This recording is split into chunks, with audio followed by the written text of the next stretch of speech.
Hey, welcome back. My name is Dino. This video is on the hooked model. It explores Eyal's hooked model for technology, so I'm going to explain the model and provide some examples.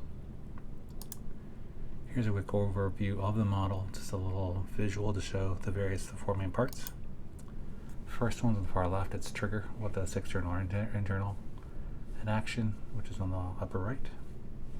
Variable rewards on the bottom right, and investment by you, the user, on the bottom left.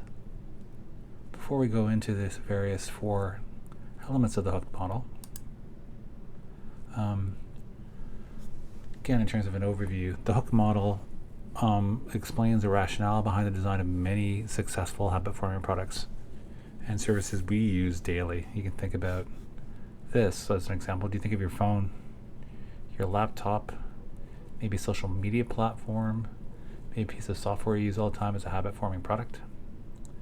And for example, for those of you who may be resisting this idea that you have a habit-forming product in your midst, what is the first thing that many of you do in the morning?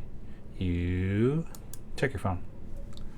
Back when I was a kid, I never had a phone by my bed, and I grew up in the days of the rotary phone. I don't think many people were like, oh, I gotta check my red rotary phone to see if there's any disturbances to it overnight. But now, and with our really sophisticated smartphones that have text notifications, email notifications, social media notifications, the ability to surf the internet, etc., these magical devices, most people check them in the morning, pretty much the first thing they do when they wake up. So the first of the four sections is trigger. What is trigger?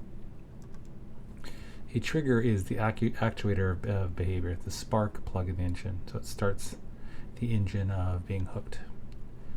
Triggers come in two types, external and internal. So something comes from outside, something internal. Habit-forming products start by alerting users with external triggers, like an email, a website link, or the app icon on a phone, where you'll see a notification. For example, I have a question for you. How has tech effectively triggered you? Maybe think for a second. What do you think about that? I'll give an answer for myself.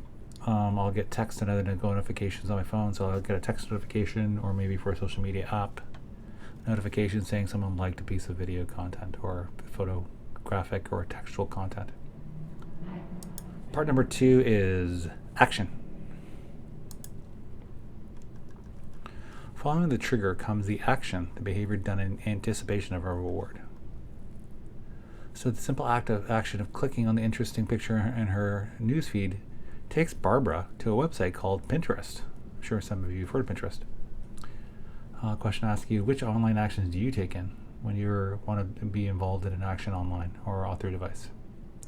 For myself, the online action I would do, if you don't have any answers, would be when I click on a text notification to read that text.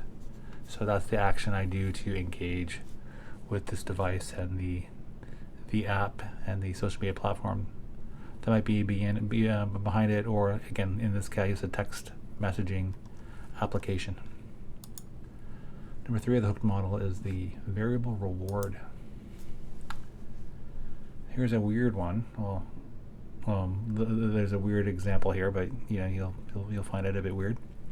The unsurprising response of your fridge light turning on when you open the door doesn't drive you to keep opening it again and again, because like whatever food you have in there or don't have in there, if you open the door and close it and open it again, it's not like it's magically going to change. However, add some variability to the mix. Say a different treatment magically appears in your fridge every time you open it, and voila, intrigue is created. Also, you might be thinking maybe you might want to get some counseling about some issues that you might be experiencing.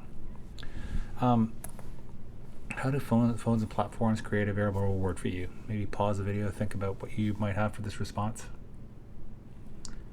My response would be, sometimes you have text notifications, so you'll get them, and sometimes you won't. That's the variability. So you want to check your phone. You want to check, if you're really into texting, you want to check your phone often to see if you're getting these text notifications. Finally, 4 is investment. The last phase of the hooked model is where the user does a bit of work. The investment occurs when the user puts something into the product or service, such as time, data, effort, social capital, or money. I'll give you a question answer here. What are some examples of time, data, effort, social capital, or money investments with phones or tech? Do you have any? I'll let you think about that.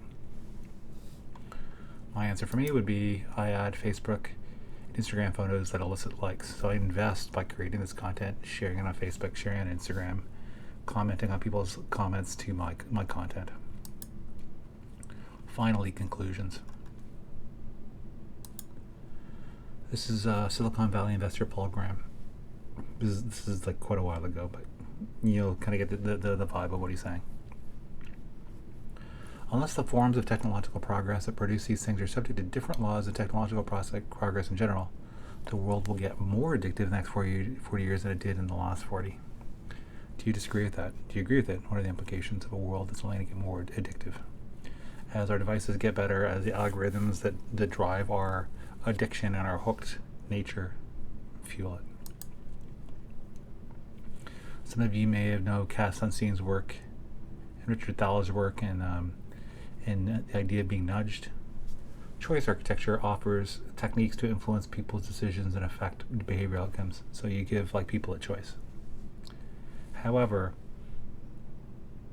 in the most altruistic and best way, trying to make sure that human beings flourish when they're online.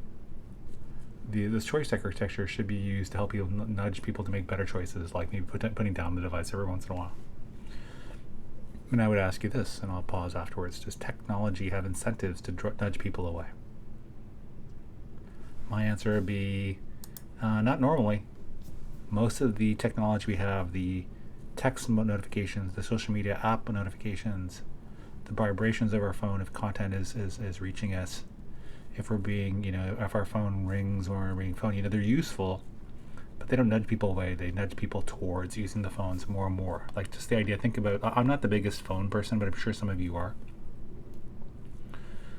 I'd ask you this, if you were in a big city and there's a subway and you decided to leave your apartment or your house or wherever else, and then, after about half an hour into your ride, you went, oh my, I have a full day ahead of me and I left my phone at home. How would that make you feel?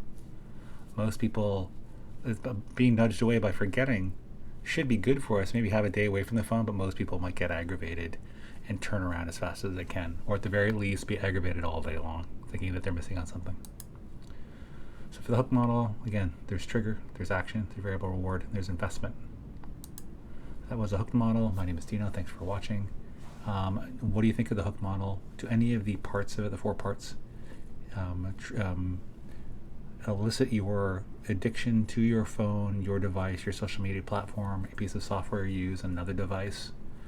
Are there ways, do you even recognize that sometimes you might be addicted to these devices? Do you ever wake up in the middle of the night and you're like, I'm just going to look at one news story, and then it's 45 minutes later and it's 2:30 in the morning and you feel kind of bad for being on the phone that long. Please feel free to comment on these issues or any others that were raised in this video. And finally, if you like this type of content, please feel free to